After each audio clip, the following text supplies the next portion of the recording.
Batam TV, inspirasi Kepri.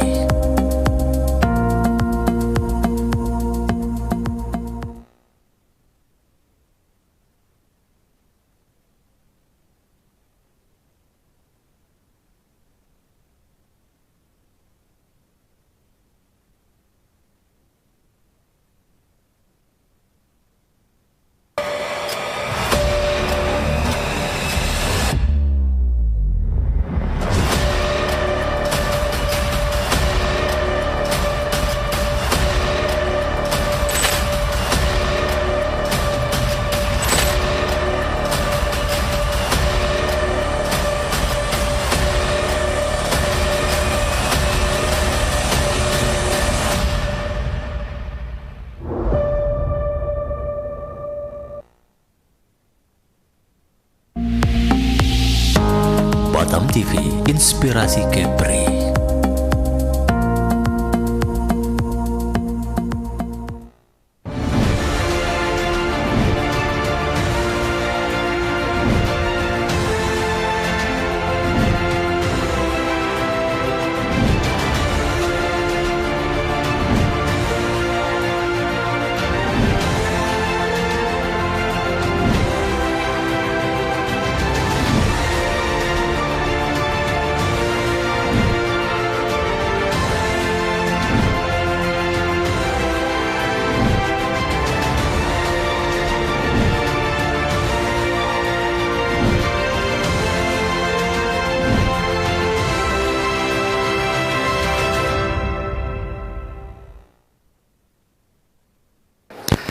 Halo, selamat sore pemirsa. Apa kabar Anda hari ini? Senang sekali saya Putra Iskandar hadir di hadapan Anda dalam program Dinamika Politik.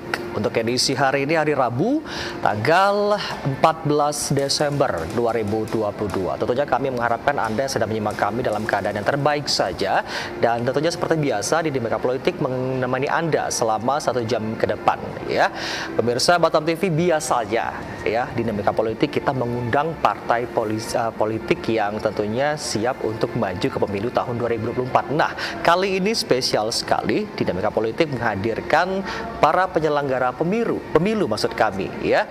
Nah, untuk itu sore hari ini Dinamika Politik kita mengangkat tema atau topik kita pada sore hari ini adalah penyelenggara pemilu, peran dan tugasnya menjaga demokrasi yang tentunya berkeadilan. Baik, pemirsa Batam TV, untuk itu pada sore hari ini di Dinamika Politik kita sudah menghadirkan Ketua Bawaslu Kota Batam, yaitu telah hadir di studio Batam TV, yaitu Bapak Shailendra Reza IRS SOS MIKOM. Ya, kita panggil Pak Reza saja pada sore hari ini. Baik, langsung saja kita akan menyapa beliau pada sore hari ini yang tentunya sudah siap untuk memberikan informasi kepada Anda pemirsa dalam program Dinamika Politik kita pada sore hari ini. Selamat sore Pak Reza. Selamat sore Putra.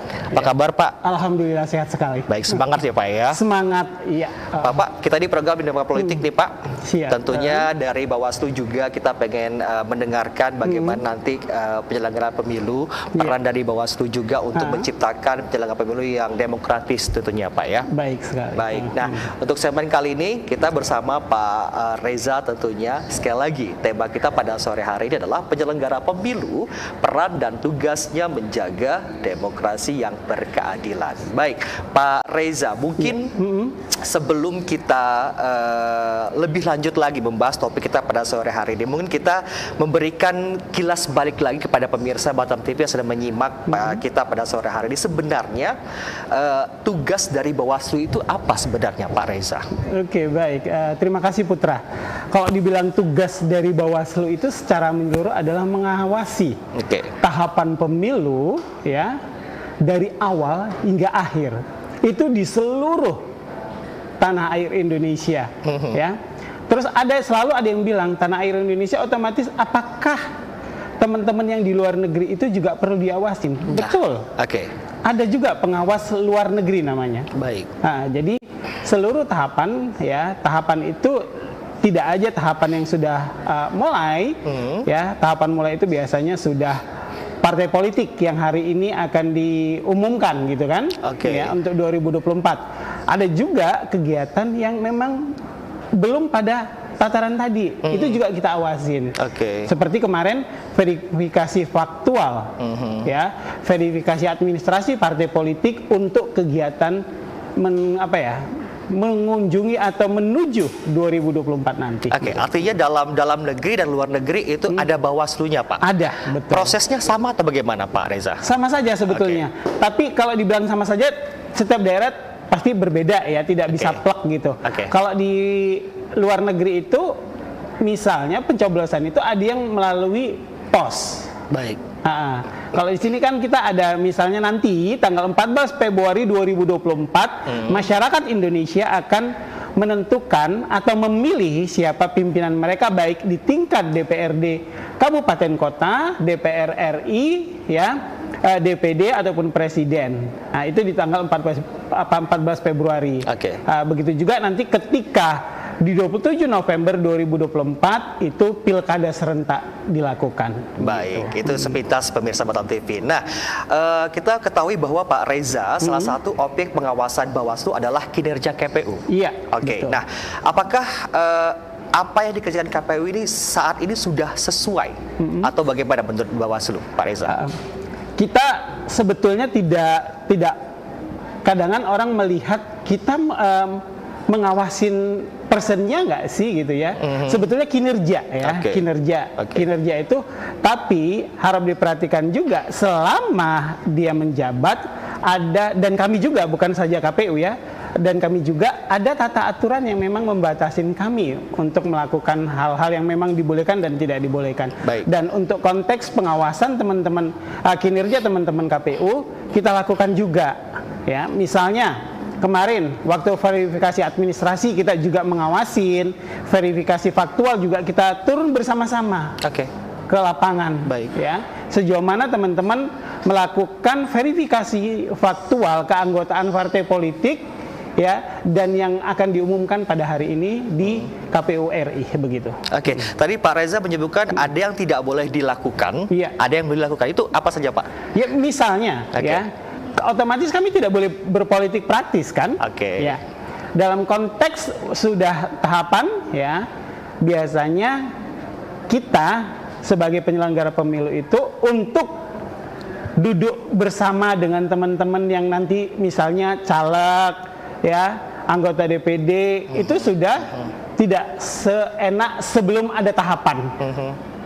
Kan itu sudah ada koridornya. Karena apa? Dikhawatirkan penyelenggara pemilu itu mempunyai ya kecenderungan terhadap seseorang akhirnya membela. Makanya ada koridor untuk hal-hal tersebut ya.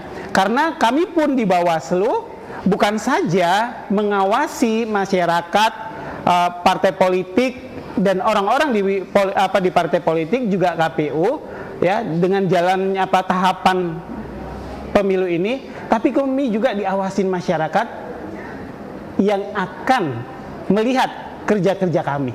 Artinya dalam hal ini Bawaslu harus netral ya, Pak? Iya, pasti harus. Baik. Nah, saat ini Pak, kita sedang masuk tahap pencalonan anggota DPD RI sampai 25 November 2023. Nah, yang paling penting apa dalam proses ini, Pak Reza? Sebetulnya sama ya dengan tahapan pendaftaran partai politik. Mereka akan mendaftar. Setelah itu sekarang karena sistemnya lebih banyak kita ke digital ya, setelah itu otomatis nanti mereka mengumpulkan dukungan ya, mengumpulkan dukungan sesuai dengan peraturan ya. Ini kena Undang-Undang 7 2017 itu tidak ada perubahan, walaupun ada Perpu 1 2022 yang kemarin terbit. Ini karena ada 4 provinsi baru ya di Papua. Jadi ada Perpu lagi ya. Nah itu, tapi tetap di Undang-Undang 7 2017 untuk DPD ini tidak ada pergantian atau perubahan begitu. Jadi tetap sama ya. Dan ini sebetulnya ini tupoksinya teman-teman KPU. Misalnya berapa persen dari total masyarakat di Provinsi Kepulauan Kepri, berapa minimal yang harus mereka adakan, misalnya KTP-nya ya, KTP, dan menyatakan bahwasanya mereka itu memang mendukung si calon DPD tersebut. Mulai dari situ Setelah itu administrasi, terus verifikasi faktual, sama dengan verifikasi faktual partai, kita juga akan mengklarifikasi, teman-teman KPU mengklarifikasi, kita mengawasin teman-teman KPU sejauh mana ya kinerja teman-teman KPU ketika mengklarifikasi ya masyarakat yang menyatakan dukungan kepada bakal calon anggota DPD tadi gitu. Oke, apakah artinya syarat dan ketentuan pencalonan ini masih sama seperti pemilu lalu atau bagaimana Pak? Ya, karena Undang-Undang 7 2017 perubahannya seperti Perpul 1 tadi tidak mengalami distorsi atau tidak mengalami perubahan untuk DPD. Oke, baik. Nah, dari Bawaslu sendiri nih Pak, seperti tema kita pada sore hari ini Pak, bagaimana peran Bawaslu dalam menciptakan penyelenggara pemilu yang demokratis itu seperti apa Pak Reza? Baik, kalau dikatakan peran Bawaslu untuk pemilu yang demokratis, sebetulnya kita selalu mengajak masyarakat untuk sama-sama mengawasi. Artinya masyarakat juga terlibat, ya? Oke. Sebabnya Undang-Undang 7 2017 itu menyatakan ada partisipasi masyarakat. Kalau saya tidak salah pasal 434 atau bisa kebalik aja 443 atau 434 gitu ya. Menyatakan di pasal 1 itu dinyatakan di ayat 1 itu dinyatakan bahwasanya adanya partisipasi masyarakat dalam konteks pengawasan pemilu. Nah, pagi tadi kami hingga tadi jam 2:30 kami mengadakan partisipasi masyarakat dengan adik-adik pramuka. Baik, itu bagaimana Pak Reza? Jadi ketepatan di hari Sabtu kemarin ya, saya dan seluruh Bawaslu kita sudah dilantik adanya Saka Adiasta Pemilu. Ya, Saka Adiasta Pemilu itu adalah pramukanya Bawaslu, baik dari tingkat kabupaten kota hingga nanti tingkat nasional. Ya. Di situ. Dan kalau saya sebagai ketua majelis pembina ya, itu juga otomatis bisa mengedukasi masyarakat dengan kegiatan-kegiatan yang otomatis berkaitan dengan kepramukaan, tapi kita selipin dengan kepemiluan. Ya, otomatis materi-materi Bawaslu. Ya, pengawasan misalnya, terus pencegahan, terus penindakan gitu. Bukan saja teman-teman adik-adik di pramuka. Kemarin juga ada misalnya ya masyarakat anti korupsi yang bersilaturahmi ke kita dan menyatakan akan menjadi pemantau pemilu. Ini namanya partisipasi masyarakat. Sebetulnya siapa saja kita welcome untuk mereka membantu kita untuk menjadi partisipatif untuk pengawasan pemilu, karena memang sesuai undang-undang itu dinyatakan begitu. Baik. Nah, selanjutnya Pak Reza, untuk objek pengawasan Bawaslu ini dalam setiap tahapan pemilu apa Pak Reza? Objek pengawasan ya, ini kalau objek pengawasan saya harus buka kerpean ya, karena sesuai dengan Perbawaslu 5 2022 ada pasal 5. Ini ada sekitar banyak ya, jadi saya harus lihat. Ini ada sekitar ayat 1, 2, 3, ini ayat 1 aja ada 11 item ya, ayat 1A, B, C, D-nya masih ada lagi. Ya, otomatis dari tahapan penyelenggara pemilu di wilayah kabupaten itu mulai dari pemutahiran data pemilih hingga nanti proses penetapan hasil pemilu anggota DPRD kabupaten kota. Baik. Ya, mulai di situ pencalonan, proses penetapan pencalonan, terus pelaksanaan kampanye, terus audit dana kampanye ya. Ini sebetulnya yang sering kita mengkomunikasikan ke partai politik untuk ya ketika melakukan kegiatan kampanye mereka harus memberikan surat izin begitu ya di sini. Karena apa, nanti kaitannya dengan audit dana kampanye. Selanjutnya ada pelaksanaan pengawasan pengadaan logistik. Di situ ada lagi pelaksanaan pemungutan dan perhitungan suara, ya. Ada lagi pergerakan surat suara itu juga kita awasi, mulai dari KPU ke TPS, nanti dari TPS ke KPU. Ya, sehingga perhitungan suara dan kembali lagi proses penetapan anggota DPRD di tingkat kabupaten kota. Ya. Selanjutnya ada lagi proses tindak lanjut rekomendasi pengawas pemilu. Apakah kita melakukan rekomendasi ke KPU itu ditindaklanjuti tidak? karena ada domain ya pasal yang berkaitan itu ketika tidak melanjuti mereka otomatis harus melakukan apa itu ada lagi. Panjang sekali. Karena di Undang-Undang 7 2017 itu ada sekitar 500 halaman lebih ya, belum lagi itu penjelasannya 1 rim lebih ya. Dan dengan adanya Perpu 1 2022 yang menyatakan adanya tambahan provinsi itu, walaupun cuma 30-an halaman, saya pikir itu udah banyak sekali. Selanjutnya ada mengawasi netralitas. Ya, netralitas itu bukan hanya ASN, ada juga TNI Polri. Ya, TNI Polri juga kita awasin. Ya, makanya kita menyuratin awal-awal kemarin, ya sebelum teman-teman berpikir ini tahapan, kita sebetulnya itu sudah tahapan. Ya, TNI Polri kita suratin, Pemko, Kemenak dan jajarannya kita suratin untuk mengecek namanya apakah teman-teman ASN TNI Polri ini ada namanya di SIPOL, Sistem Informasi Politik yang dihandle oleh teman-teman KPU. Ya, karena kemarin untuk mendaftar ke partai politik menjadi partai politik 2024, ya bisa saja ketika mereka mendapatkan KTP itu rupanya ASN. Itu harus kita coret. Ya, maaf teman-teman KPU nyoret, kita ngawasin gitu ya. Nah itu jelas. Ya.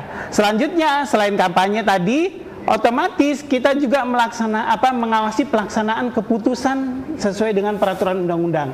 Misalnya keputusan DKPP, putusan pengadilan, ya. Terus putusan-putusan KPU dan putusan Petun itu juga kita awasin begitu. Dan ada beberapa lainnya ya.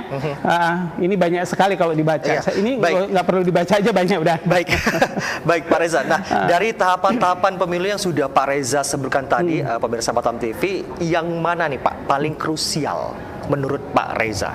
Kalau dibilang krusial sebetulnya sama saja sih ya, semua. Sebagai kita pengawas tidak ada pernah memilah mana yang krusial dan tidak. Tapi range kegiatan teman-teman partai politik nanti setelah ditetapkan itu biasanya kalau di pemilu ini adalah di kampanye.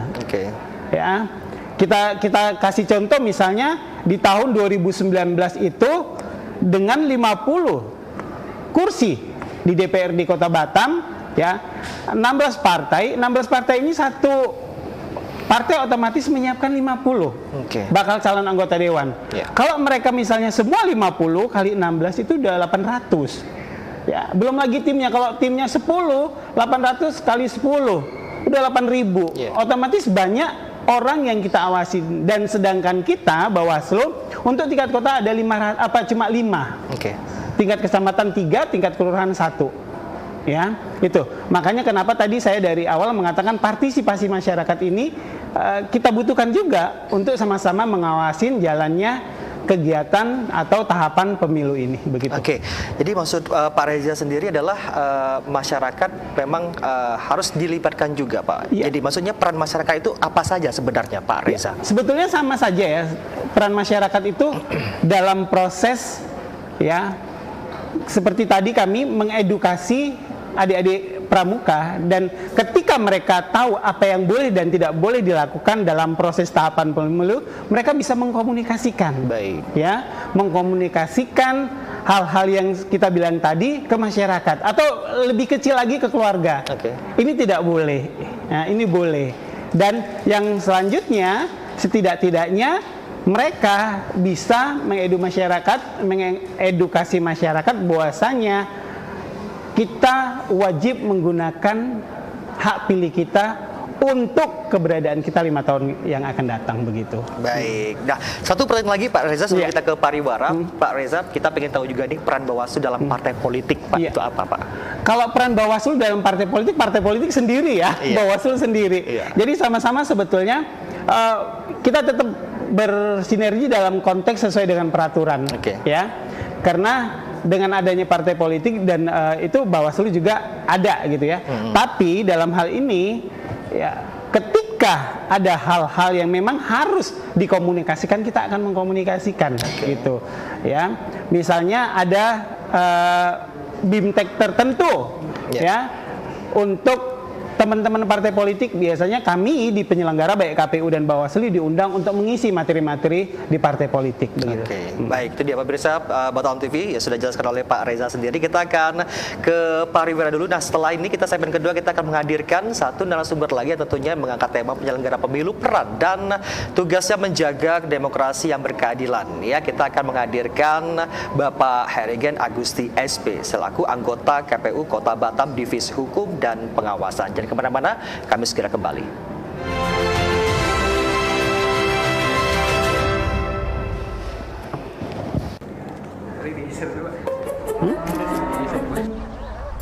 Sapiku yang sakit bisa beneran diobatin nggak ya? Jangan percaya, sapinya dijual ke saya aja.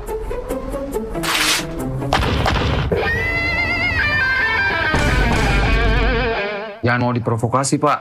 Mending diobatin dulu sapinya. Nah, ternak yang masih sehat, segera divaksin.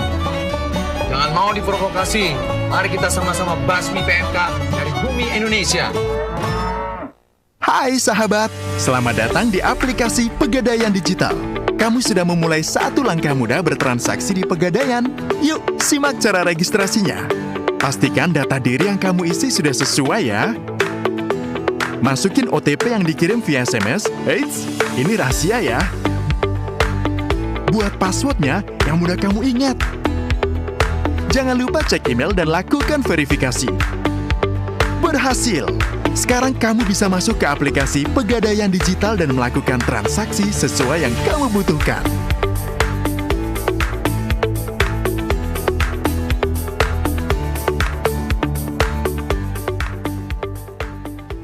Saatnya PD Pegadaian Digital. Buka aplikasi Pegadaian Digital untuk transaksi di mana saja. Bisa di kantor, parkiran, rumah, bahkan rumah mantan. Dengan beragam fitur, mulai dari jual beli dan transfer tabungan emas, booking gadai, gadai tabungan emas dan gadai efek, pembiayaan untuk kembangkan usahamu, bayar angsuran gadai, tebus gadai dan tagihan bulanan, dan cicilan emas dengan beragam brand ternama. Saatnya PD.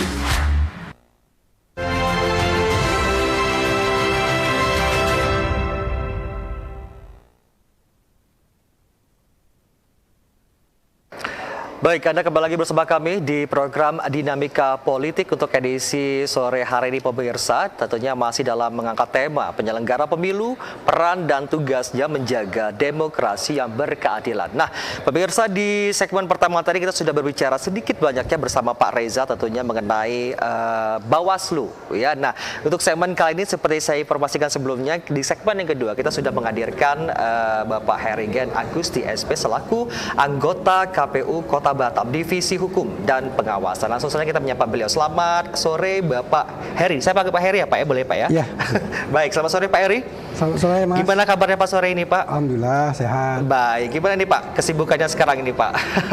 Kalau sekarang cukup padat juga ya jadwal di KPU. Samping kita ada rakor, ada konsolnas, juga kegiatan di Batam sendiri. Memang hampir dikatakan bisa tidak ada jeda begitu. Baik, baik. Nah Pak Heri, tentunya untuk tema kita hari ini penyelenggara pemilu, peran dan tugas menjaga demokrasi yang berkeadilan Pak Heri. Nah sebelum kita bertanya untuk mengenai tema kita pada sore hari ini, kita pengen sama seperti Pak Reza tadi, ingin memberikan sekilas ingatan lagi pada pemirsa nih Pak. Sebenarnya nih Pak untuk tugas KPU dalam pemilu itu apa Pak Heri? Kalau kita kembali ke visi dari KPU, tentu saja ingin mewujudkan penyelenggara pemilu yang berintegritas dan mandiri. Untuk terwujudnya penyelenggaraan pemilu yang luber dan jurdil. Jadi ini visi yang sudah disampaikan oleh Ketua KPU RI kemarin. Jadi memang saat ini kita berusaha untuk menunjukkan integritas dan kemandirian sebagai penyelenggara pemilu yang memang independen. Baik, nah Pak Heri, saat ini kita di penghujung tahapan pendaftaran nih Pak, dan verifikasi calon peserta pemilu 2024. Nah, berapa partai nih Pak yang dinyatakan lengkap oleh KPU Kota Batam? Kalau kita melihat dari awal pendaftaran, sebenarnya pendaftarnya di KPU RI, ini ada sekitar 24 partai, namun kemudian ada 18 partai, khususnya kalau kita untuk ke Batam, ini ada 18 partai. Jadi yang 9 partai yang lama dan 9 partai baru. Baik, nah untuk partai baru nih Pak, dari 14 Desember ini penetapan peserta pemilu, adakah di antara partai baru untuk pemilu mendatang apa saja nih Pak? Ya, sebenarnya harusnya hari ini kalau dari informasi yang kami terima dan sesuai dengan tahapan, bahwa tanggal 14 Desember ini adalah pengumuman dari KPU RI untuk partai atau peserta pemilu yang memang lolos sebagai peserta pemilu. Namun sampai saat ini kami belum menerima informasi itu, mungkin malam akan dilakukan pengumuman oleh KPU RI. Baik. Kalau kita kembali ke Batam, sesuai dengan kemarin tahapan verifikasi pendaftaran dan verifikasi partai politik, dari 18 partai ini ada 9 partai yang memiliki kursi di parlemen di DPR RI ini hanya menjalani verifikasi administrasi. Kemudian ada 9 partai lagi, ada 2 partai lama tapi tidak memiliki kursi, ini juga memasuki tahapan ke verifikasi faktual. Baik. Jadi sebenarnya ada 7 partai baru, yang 2 partai lama yang tidak memiliki kursi. Nah, kemarin kita sudah melakukan 9 verifikasi untuk verifikasi administrasi dan faktual untuk dukungan sebagai syarat untuk mengajukan sebagai peserta pemilu. Ini dari 9 partai ini 4 pada saat verifikasi faktual pertama ini sudah lolos. Kemudian ada 5 partai, ini partai yang 2 yang lama juga masih masuk ke tahap verifikasi faktual yang kedua. Nah, setelah kita menyelesaikan verifikasi faktual yang kedua, untuk Kota Batam sendiri ini kelima-limanya memenuhi syarat. Jadi untuk Batam bisa dikatakan 18 partai memenuhi syarat. Namun kan kita juga harus tahu, Mas, bahwa persyaratan untuk menjadi peserta pemilu ini kan setiap provinsi di Indonesia 100% harus ada lolos dalam verifikasinya sebagai peserta. Jadi kita masih menunggu keputusan dari KPU RI. Baik. Baik, nah selama tahapan pendaftaran dan verifikasi calon peserta pemilu ini Pak, apakah ditemukan kendala yang berarti atau bagaimana Pak Heri? Kalau verifikasi administrasi tidak ada kendala ya, jadi hanya normal saja. Ada peserta yang ganda antar partai maupun di internal sendiri, itu tidak begitu jadi kendala. Namun yang ada cerita suka duka termasuk dari teman-teman kita di Bawaslu. Sukanya apa, dukanya apa? Iya, kalau suka dukanya pada saat verifikasi faktual. Baik. Ya, kalau suka dukanya, kalau kita mungkin dukanya dulu lah ya. Boleh, silakan. Sukanya belakang. Kalau dukanya ini kita sering disambut dengan masyarakat, dengan ada beberapa masyarakat yang kurang menyambut dengan ramah.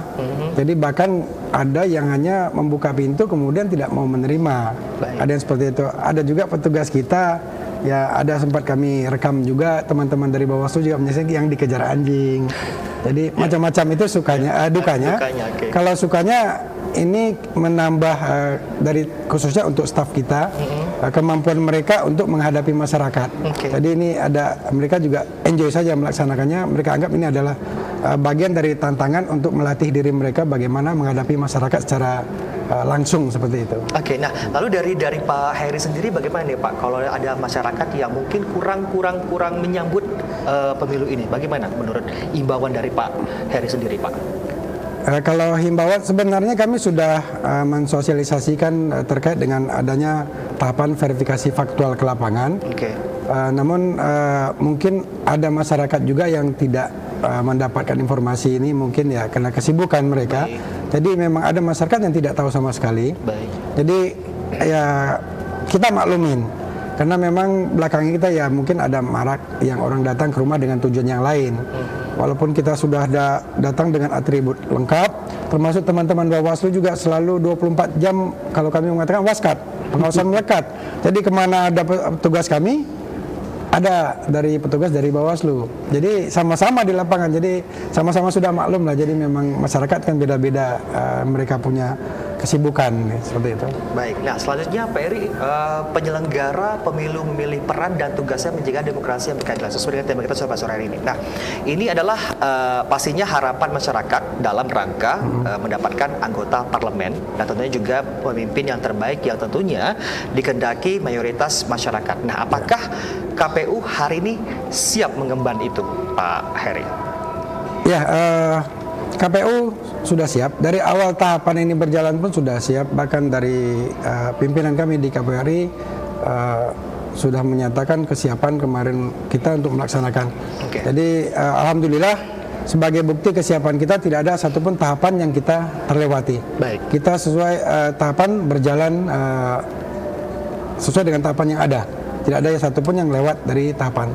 Baik, namun kalau kita melihat nih Pak, jejak rekam KPU nih Pak, yang sepanjang penyelenggaraan pemilu sebelumnya nih Pak, itu kan selalu ada bermasalah. Nah itu bagaimana nih Pak? Apakah yang baru yang ditawarkan KPU untuk pemilu 2024 ini apa, Pak Heri?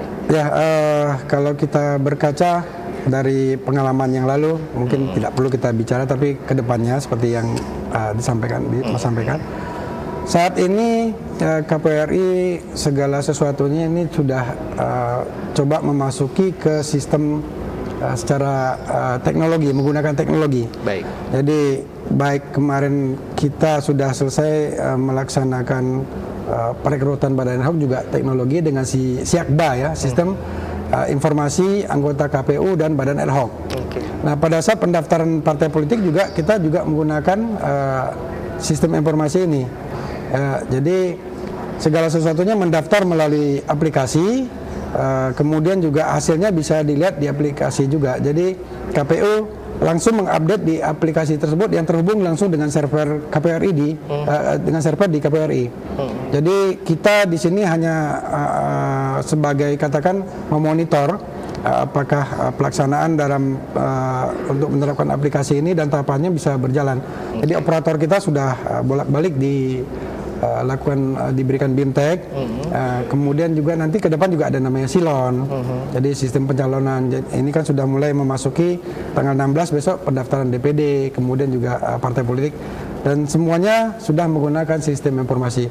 Dan 2020 kemarin sudah kita mulai ada Sirekap ya, ya insya Allah di 2024 nanti sistem akan jauh lebih baik dan mudah-mudahan ini lebih transparan karena hasil bisa langsung dipantau di aplikasi tersebut oleh masyarakat secara luas. Baik, itu dia pemirsa Batam TV penjelasan dari Pak Heri. Nah kita ke Pak Reza, Pak Reza, kita ingin tahu juga dan masyarakat atau pemirsa Batam TV juga ingin tahu nih Pak, pada pemilu lalu ada lembaga-lembaga survei yang melakukan perhitungan cepat hasil pemilu. Nih Pak Reza, apakah hal demikian sebenarnya diperkenankan atau bagaimana Pak Reza? Sebetulnya kalau dibilang lembaga survei itu ada aturannya juga. Mereka tidak boleh mengkomunikasikan, ini domainnya teman-teman KPU sebetulnya. Mereka tidak boleh mengkomunikasikan hasil quick count mereka ya sebelum selesai waktu pencoblosan. Itu jelas sekali ya, hasil pencoblosan. Dan perhitungan itu kan kalau menurut real count-nya itu kita ada sebulanan ya Pak Irigennya. Jadi itu yang harus kita tunggu. Tapi terkadang teman-teman kita bilanglah peneliti-peneliti quick count itu melakukan dengan cara mereka. Apakah diperkenankan di peraturan perundang-undangan itu diperkenankan karena tapi tetap ketika diperkenankan pun mereka tidak boleh seenaknya saja. Ada aturan-aturannya. Tadi salah satunya seperti yang saya sebutkan tadi gitu. Baik. Kalau dari Pak Heri bagaimana Pak? Tadi dilaporkan ke KPU juga nih tentang pemilihan cepat ini Pak, perhitungan cepat ini. Kalau bagi KPU sebenarnya ya seperti disampaikan tadi oleh Pak Reza, namun acuan utama dari KPU adalah sesuai dengan data yang ada di sistem aplikasi yang ada. Namun dalam pemberitaannya mungkin ada lembaga survei yang mendahului, namun tidak selalu sejalan dengan hasil survei tersebut, dengan quick count tersebut. Baik, kita ke Pak Reza lagi, Pak Reza. Nah, ini masih berhubungan dengan perhitungan cepat tadi, Pak Reza. Ini apakah hasil demikian ini bisa mengginikan opini? Mungkin seolah-olah sudah ada pemenangnya nih, Pak. Padahal real count-nya itu masih dihitung. Itu bagaimana, Pak? Sebetulnya kalau dibilang opini, di mana negara pun itu muncul ya opini. Tapi kita tetap berpegang teguh pada Undang-Undang 7 2017 pasal 448 sampai 450 menyatakan itu tadi kita harus menunggu real count-nya, ya. Jadi tidak ada masalah. Ya, misalnya kemarin kita di negara tetangga sebelah, ketika misalnya mereka pemilihan raya pun, nah, itu sebelum waktunya selesai udah tahu siapa yang terbanyak dan tidaknya. Sama ya. Apakah itu menimbulkan opini? Opini itu kan bisa saja opini A, B, C, D, tapi tetap saja sesuai dengan peraturan yang kita pedomanin, otomatis kita menunggu real count yang akan diumumkan oleh teman-teman KPU begitu. Apapun caranya, tidak kita tetap hasil dengan real count-nya. Iya, betul sekali. Reza. Baik, nah. Dan satu hal lagi Mas Putra, ya. Sebetulnya teman-teman partai itu juga sudah mempunyai data. Karena mereka memegang C1 ya, yang didapat di TPS dari teman-teman KPPS. Ya, sama juga. Ya, teman-teman partai, teman-teman Bawaslu, KPU otomatis karena mereka yang menyelenggarakan. Itu kita hari itu datang, kita langsung merapikan untuk menghitung misalnya apakah per dapil, apa per kecamatan, apa per kelurahan, itu kita udah siap. Jadi hari itu kita bisa dibilang 24 jam itu bekerja secara maraton untuk mengetahui apakah ini sudah sesuai tidaknya begitu. Artinya dilihat lagi. Iya, betul sekali. Baik, nah, apakah ada ketentuan terbaru nih Pak Reza mengenai partisipasi atau batasan peran lembaga survei? Enggak, kalau dibilang ketentuan terbaru, karena sekali lagi Undang-Undang 7 2017 pasal 448 450 itu belum ada perubahan, saya pikir belum ada peraturan yang baru. Tapi biasanya kita harus baca juga di undang-undang itu apakah ada penjelasan. Nah, biasanya kalau misalnya penjelasan itu nanti ditentukan oleh KPU, peraturan KPU, otomatis kita menunggu PKPU-nya. Dan setiap tahapan itu ada PKPU tersendiri. Begitu juga kami ketika ada PKPU, kami ada Perbawaslu untuk mengawasin dari terbitnya PKPU tersebut begitu. Baik, itu dia pemirsa. Nah, kita ke Pak Heri lagi, pemirsa Batam TV. Pak Heri dari Bawaslu, pokoknya ada Bawaslu pasti ada KPU, gitu ya. Nah, dari KPU sendiri nih Pak, bagaimana peran KPU dalam menciptakan penyelenggara pemilu yang demokratis? Ya, tentu saja hal ini seperti visi tadi juga dari disampaikan. Ini tujuan kita memang penyelenggaraan pemilu ini memang kita kondisikan dan memang harus secara demokratis. Tentu saja ini memberikan kesempatan dan peluang yang sama untuk semua peserta dan juga untuk masyarakat, karena dalam pemilu ini tentu saja masyarakat sebagai pemilih ini yang nantinya akan menentukan pilihannya. Jadi tidak ada kelompok-kelompok tertentu atau orang-orang tertentu yang diprioritaskan. Jadi semuanya memiliki kesempatan dan peluang yang sama, terkecuali ada memang larangan-larangan yang diatur dalam undang-undang. Karena persyaratan untuk peserta pemilu ada, persyaratan untuk calon presiden dan wakil presiden juga ada, kemudian persyaratan untuk calon dewan juga ada, termasuk juga untuk masyarakat yang akan menggunakan hak pilihnya. Juga ada ketentuan-ketentuan seperti kalau untuk masyarakat TNI dan Polri tentu saja tidak diberikan hak pilihnya. Jadi lain daripada itu, semuanya diberikan kesempatan dan peluangnya sama, dan KPU membuka kesempatan yang seluas-luasnya memberikan tanggapan dan masukan. Dari setiap tahapan pemilu ini akan selalu diberikan kesempatan masyarakat maupun peserta pemilu untuk memberikan. Saat ini belum ada peserta pemilu ya, calon peserta pemilu. Jadi dibuka kesempatan untuk memberikan tanggapan terhadap tahapan-tahapan yang sudah dilalui oleh KPU, terhadap keputusan-keputusan yang sudah dibuat oleh KPU. Baik. Nah, selanjutnya Pak Heri, partisipasi masyarakat. Ya, tadi kita sudah menyimak masyarakat juga berpartisipasi ini Pak. Nah, artinya untuk menggunakan hak pilihnya yang seharusnya semakin meningkat semakin sini ya Pak Heri. Nah, bagaimana upaya KPU untuk memaksimalkan partisipasi pemilih tersebut? Kalau partisipasi, kalau kita melihat di 2019, kemarin 2019 itu masih terpisah ya, antara pemilihan presiden dan wakil presiden, kemudian juga untuk pemilihan legislatif. 2024 adalah ini pemilu serentak pertama dengan 5 surat suara. Kalau untuk pemilihan presiden pada tahun 2019 ini tingkat partisipasi masyarakat itu sekitar 86%. Baik. Untuk pemilihan legislatif ini khususnya Batam ya, ini sekitar 85%.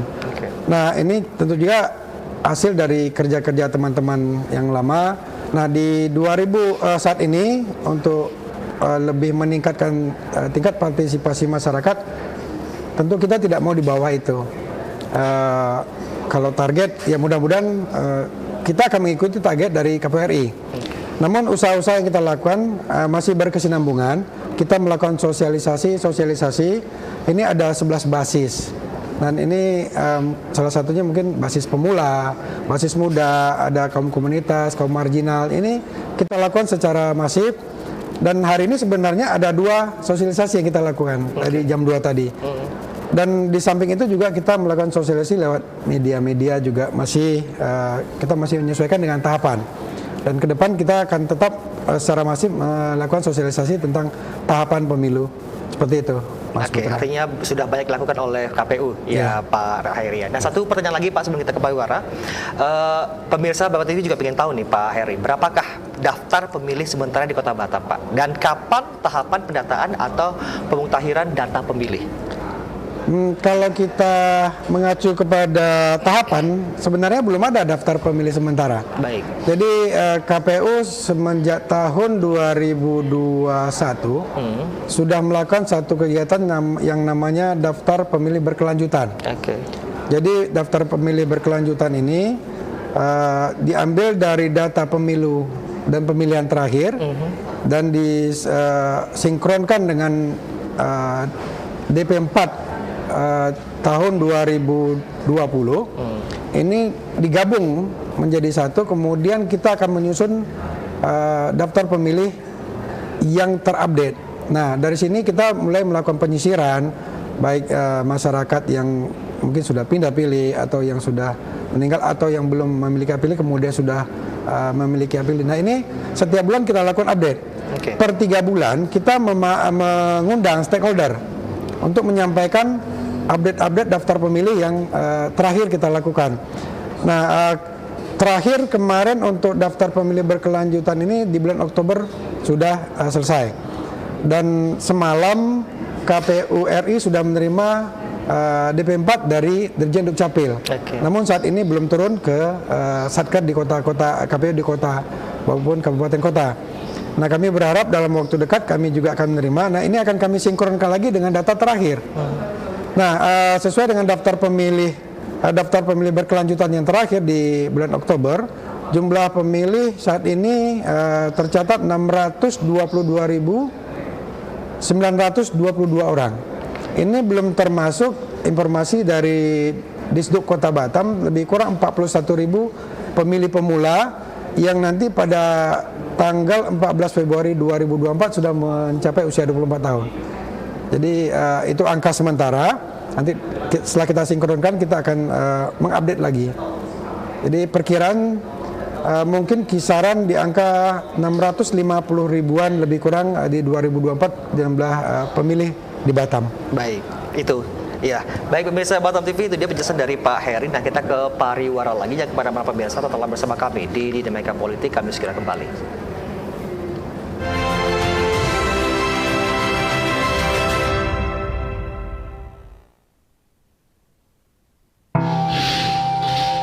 Panasnya dok, udah seminggu lebih nggak turun-turun. Awalnya dikasih obat apa Bu? Jangan sampai hal ini terjadi pada keluarga Anda. Beli obat hanya di apotek atau toko obat yang berizin. Pastikan, cek, klik. Cek kemasan dalam kondisi baik, perhatikan informasi pada label, pastikan memiliki izin edar, dan cek kadaluarsanya. Pengawasan obat dan makanan adalah tanggung jawab kita bersama. Sebelum dimasak udah cek klik belum? Cek klik. Iya. Jadi klik itu kemasan, label, izin edar, dan kedaluarsa. Periksa juga kemasannya. Jangan sampai nemu kemasan yang sobek, bolong, penyok, atau karatan. Lihat labelnya dan baca informasi produk yang tertulis di sana. Harus dicek juga izin edarnya. Cek juga tanggal kedaluarsanya. Kok yang ini burem ya tanggal kadaluarsanya? Kalau kalian ragu sama produknya, kalian bisa langsung tanya ke Halo Bepom. bisa juga lewat aplikasi. Kalian bisa minta informasi dan melakukan pengaduan untuk obat dan makanan. Kita juga bisa cek obat, suplemen kesehatan, obat tradisional, dan juga kosmetik. Buat kalian yang mau tahu info obat dan makanan, tinggal telepon aja ke Halo Bepom di 1500533.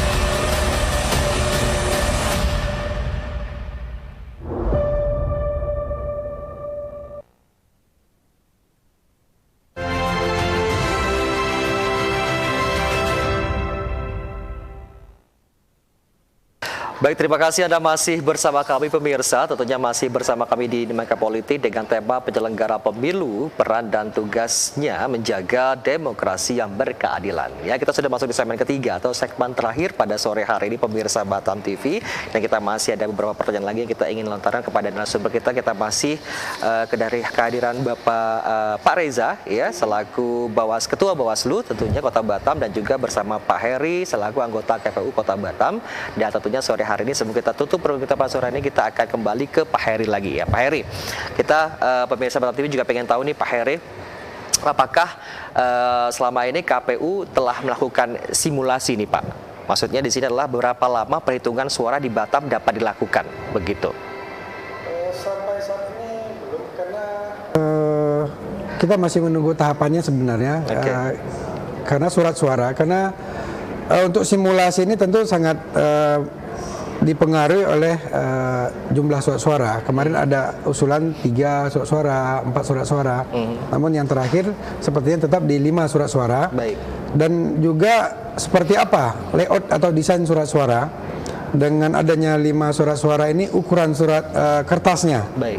Ini juga akan sangat mempengaruhi berapa lama durasi untuk melakukan pencoblosan. Nah, jika ini nanti seperti apa desain sudah ditetapkan oleh KPU RI, setelah itu mungkin baru bisa dilakukan simulasi untuk berapa lama nanti untuk mencoblos ataupun rata-rata untuk satu surat suaranya.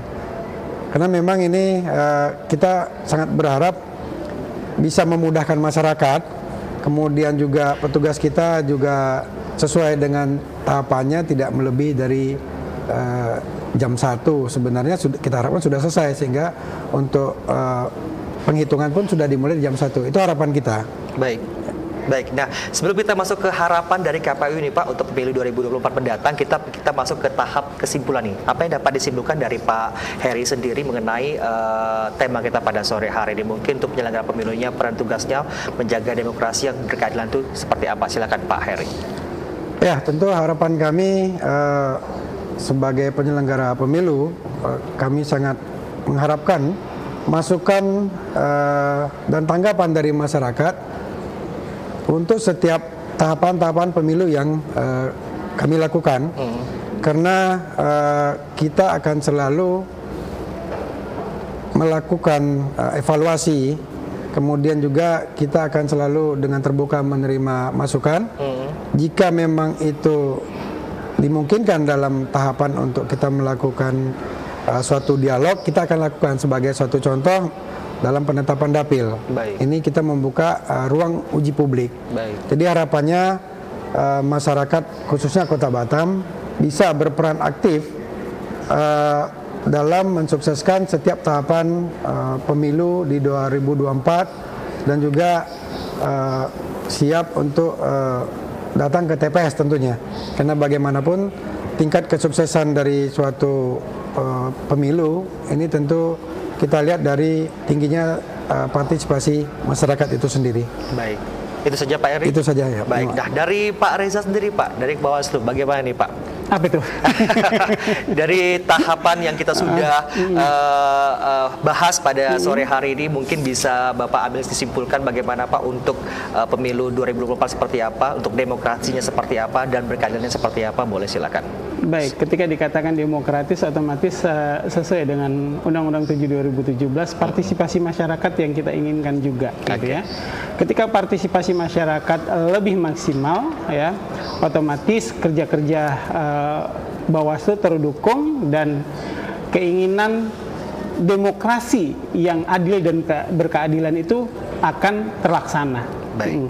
Sesuai dengan tagline kami, bersama rakyat awasi pemilu, bersama Bawaslu tegakkan keadilan pemilu. Baik. Jadi rakyat yang mempunyai kunci bahwasanya untuk demokrasi ini bukan hanya penyelenggara, rakyatlah yang mempunyai kunci sehingga demokrasi ini bisa lebih baik lagi. Begitu. Artinya rakyat itu punya peran besar ya Pak? Besar sekali. Iya. Baik. Nah, untuk harapannya Bawaslu Pak untuk pemilu mendatang seperti apa? Harapan saya pribadi dan sebagai Ketua Bawaslu, saya berharap pemilu dan pemilihan yang berurutan, saya bilang berurutan setelah tanggal 14 Februari, 27 November itu ada pemilihan atau pilkada, otomatis ini berjalan sesuai dengan koridor yang ada, ya, sehingga tidak ada intrik-intrik, terutama untuk Kota Batam, ya, dan umumnya untuk Indonesia.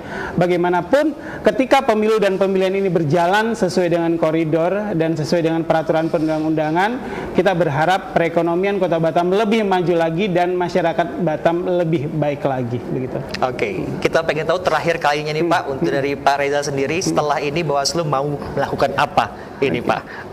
Baik, tadi seperti tadi kita sudah menyelesaikan tahapan partisipasi masyarakat dengan teman-teman pramuka, dan otomatis beberapa saat lagi juga seperti Pak Herigan tadi bilang, DP4 akan muncul, baik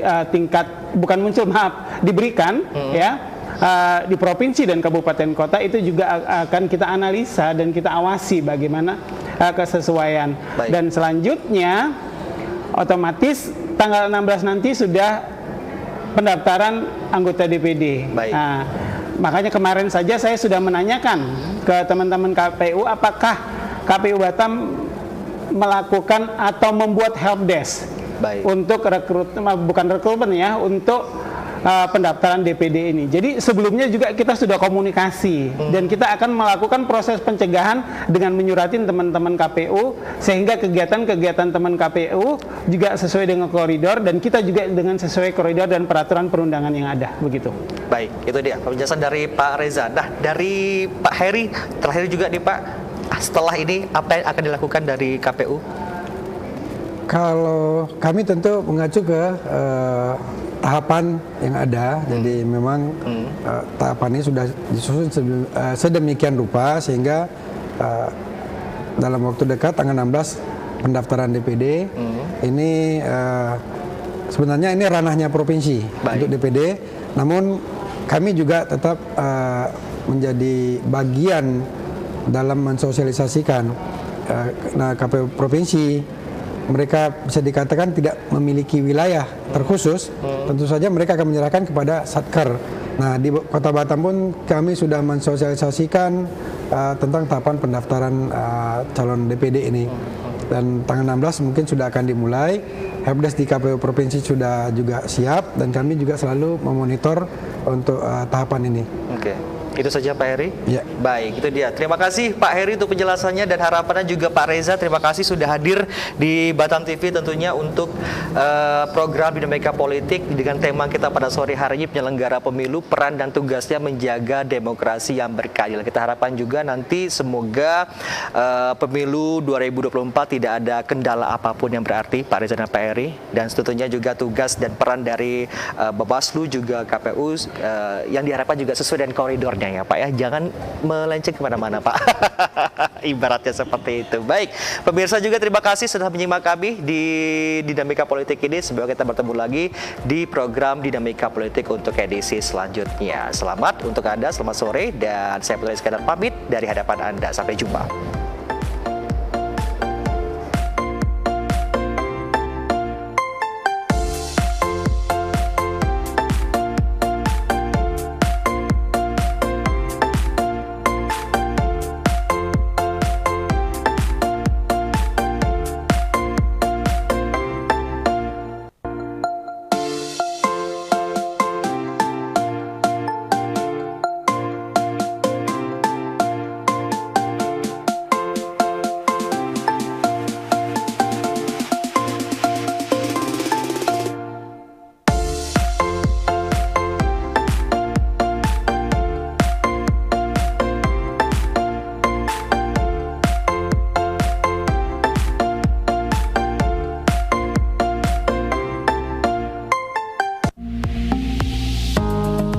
TV, inspirasi Kepri.